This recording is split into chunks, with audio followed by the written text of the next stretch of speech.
L'histoire commence avec une fille nommée Nishino Akane. Elle arrive à l'école où elle est accueillie par les étudiants, qui l'admirent beaucoup, sauf un étudiant nommé Kagano. Nishino salue Kagano mais il répond en prononçant mal son nom. Elle le corrige mais Kagano ne dit toujours pas son nom correctement. Nishino dit dans sa tête qu'elle en veut beaucoup à Kagano, car ils sont assis l'un à côté de l'autre depuis 3 mois et il ne l'a jamais regardé directement. Nishino dit qu'elle est une célébrité, mais qu'elle est traumatisée par un scandale qu'elle a eu il y a quelque temps et qu'elle doit donc porter un masque, lorsqu'elle communique avec les autres. Après l'école, Nishino appelle son chauffeur mais il ne vient pas la chercher. Elle décide de rentrer seule chez elle à pied et Kagano, depuis le toit de l'école, voit Nishino sortir de l'établissement. Alors que Nishino marche dans la rue vers sa maison, 2 hommes l'entourent et l'enlèvent.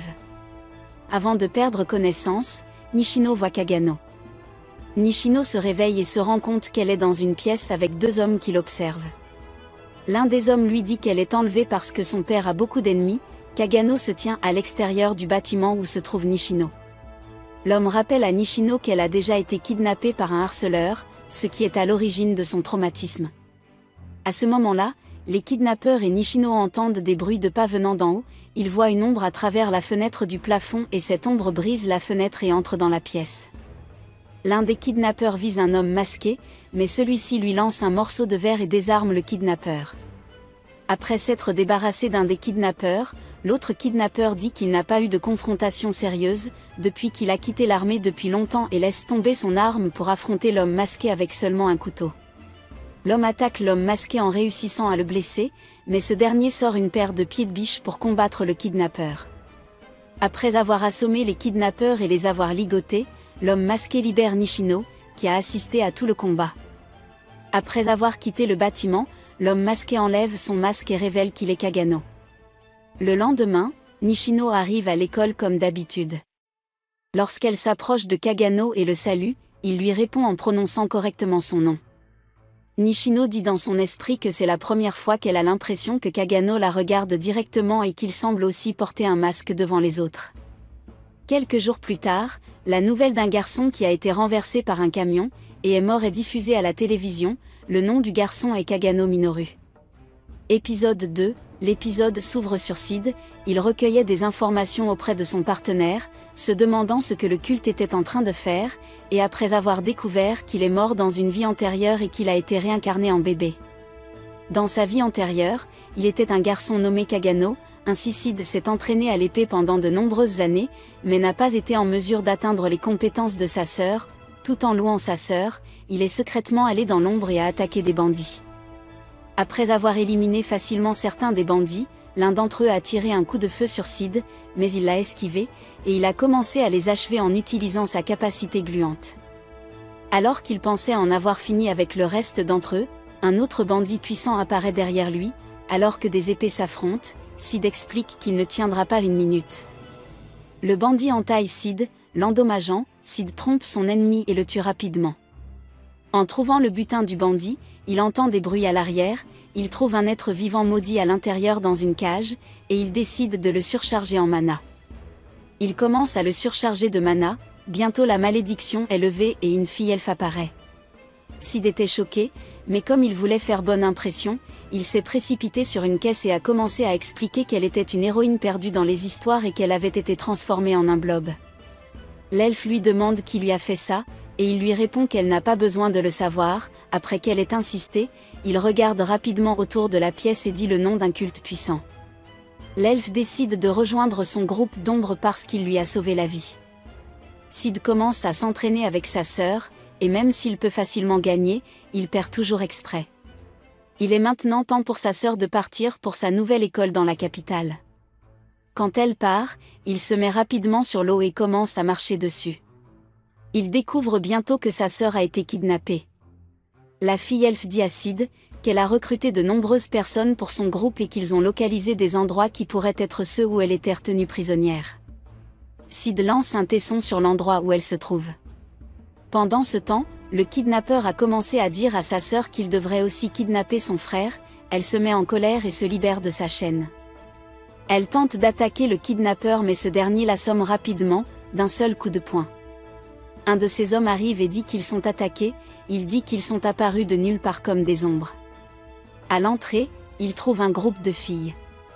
Le kidnappeur décide d'utiliser sa drogue secrète. Après l'avoir bu, il acquiert un corps puissant et une aura commence à émaner de lui, il lance des attaques sur eux. Après avoir vu qu'il ne peut pas gagner, il fracasse le sol et crée un trou qui est relié au passage secret. De l'autre côté, Sid trouve un passage secret, et alors que l'ennemi se précipite dehors, il tombe sur Sid. Il est surpris, il commence à attaquer Sid mais se rend vite compte qu'il est plus puissant, alors qu'il était sur le point d'être tué il boit toutes ses drogues, ce qui le transforme en bête. Il attaque Sid, Sid esquive ses attaques et le tue rapidement d'un coup puissant. Après avoir tué le kidnappeur, Sid ramasse un collier qui appartenait au kidnappeur, il le met dans sa poche et part. Bientôt, sa sœur se présente à la maison dans la nuit. Sid dit à Alpha que leur groupe a besoin de s'agrandir, alors elle lui dit qu'elle et les autres membres avaient l'intention de partir. Épisode 3, l'épisode s'ouvre sur un train, et Sid commence à avoir des flashbacks de la façon dont Shadow Garden a été dissous et de sa vie passée. En arrivant à la capitale, Sid remarque que ses cheveux dépassent, puis il va retrouver ses amis, et ses amis commencent à se plaindre qu'il a mis beaucoup de temps à sortir. À l'école, tout le monde essaie de demander à Alexia d'être sa petite amie, mais elle refuse. L'ami de Sid le force à lui demander de sortir avec lui. Sid met au point un plan, qui va sûrement le faire rejeter, mais elle accepte sa proposition. Sid et ses amis sont choqués par cette situation. Au déjeuner, Sid et ses amis mangent des ramen, Alexia arrive aussi et se joint à eux. Sid mange toute sa nourriture pour qu'elle soit offensée et le quitte, mais Alexia commence à sourire et est heureuse. Elle lui demande alors d'être son partenaire d'entraînement. Sur le terrain d'entraînement, Sid découvre que lui et Alexia pratiquent le même style d'épée. Cela dégoûte Alexia car elle détestait son style d'épée. Bientôt, Zénon arrive et Sid découvre qu'il était le futur mari d'Alexia et qu'elle le détestait.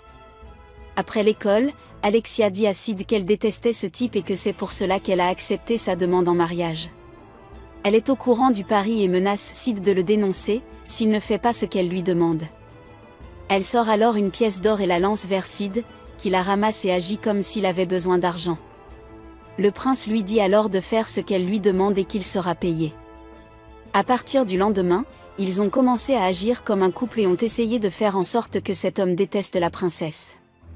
Un jour après l'école, Sid dit à Alexia qu'il aime son style d'épée. En entendant cela, Alexia commence à avoir des flashbacks de sa sœur, qui disait la même chose. Elle dit « Pourquoi tu dis ça ?» Sid répond qu'il n'aime pas que les gens détestent les choses qu'il aime. Puis Alexia part et ses amis arrivent. Ils lui demandent ce qui s'est passé et il répond que tout va bien. Ils sont bientôt encerclés par des chevaliers, qui leur annoncent qu'Alexia a été enlevée et qu'ils ont été arrêtés comme suspects. Épisode 4, l'épisode s'ouvre avec Alexia et elle se retrouve attachée sur un banc. Dans la cellule à côté de la sienne, se trouvait une étrange créature. Bientôt le docteur entre et il commence à prendre le sang d'Alexia, elle lui demande pourquoi il le faisait. Le scientifique dit que son sang avait la capacité de ranimer le démon et qu'il allait l'utiliser, pour le ramener dans ce monde. Sid est torturé par les chevaliers et il continue à jouer le rôle d'un garçon normal et faible. Il leur dit qu'il n'a rien fait pendant qu'il continuait à le battre. Nous voyons maintenant la sœur d'Alexia, qui dit à un chevalier qu'elle doit aller la chercher. La sœur d'Alexia pose des questions sur Sid, ce à quoi le chevalier répond que ses capacités sont faibles et que je ne pense pas qu'il l'ait fait. Même s'il voulait le faire, c'était impossible pour lui car il est trop faible. La sœur d'Alexia dit que je le crois aussi et que je ne veux pas le garder longtemps dans cet endroit. Elle dit au chevalier de s'assurer de maintenir la paix à l'académie. La sœur de Sid tente de faire irruption pour sauver son frère, mais elle est bientôt maîtrisée par le conseil des élèves. Bientôt, les chevaliers jettent Sid sur la route avec ses vêtements et lui disent de partir. Lorsqu'il rentre chez lui, il rencontre Alpha et ils discutent du plan. Alpha lui dit de faire profil bas et l'informe que Delta est aussi venu ici. Bientôt, Sid reçoit une lettre et il sort, une chaussure vole vers lui mais il l'attrape, il voit que les chevaliers qui l'ont torturé sont ceux qui l'ont jeté sur lui. Ils essayaient de piéger Sid, mais une ombre apparaît derrière eux et les tue. Bientôt, de nombreux endroits de la ville sont attaqués, la sœur d'Alexia est inquiète de ce qui se passe et elle demande au chevalier de protéger l'académie à tout prix. D'un autre côté, le scientifique commence à paniquer et dit qu'ils arrivent.